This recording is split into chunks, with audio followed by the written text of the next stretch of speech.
What's your salary expectation? Oh, this is famous.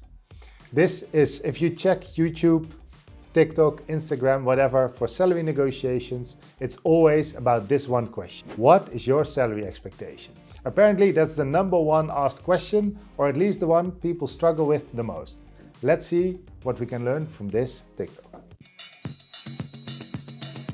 What's your budget?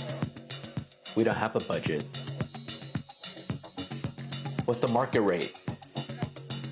A little down at the moment. Okay, yeah, this is funny, right? But sometimes it does go like this, where people say, what's your salary expectation? And then you asking for, well, what's the budget? They don't want to say, you don't want to give your expectation, they don't want to share the budget, and you go back and forth. And that's exactly what we see in this video, although this is very entertaining. I believe I bring a lot to the table. Possibly, but it's a pretty standard role. I think I bring a lot to the table. Great. The response? Possibly, but it's a pretty standard role. In other words, if you don't do it, there's 10 others that can take the role if you don't. I want to get back to you on this. Well, we'd much rather have an initial number. What's your current salary? Can't say. Sign the NDA.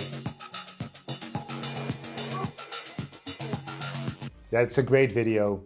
What can we learn from this? Well, my advice to you would be, if you're in this scenario, just make sure that you have an initial number in your head when you're negotiating your salary. Don't be afraid to be the first one to give your expectation for your salary. You should know more or less what you're worth and what you want to get out of it. So maybe give a range. It can be quite broad, but do give a range. And yeah, of course, lots of people say, never make the first offer. The one making the first offer will always lose, but that's simply not true. If you're well prepared for the negotiation, if you know what you're doing, if you're confident in your own abilities, then you can make the first offer. Actually, it might even work better than waiting for them to make the first offer. Because by you making the first offer, it shows you're confident and it shows that you know what you're worth. So my advice, don't be so afraid to make that first offer. Just put it out there. This is what I want to earn.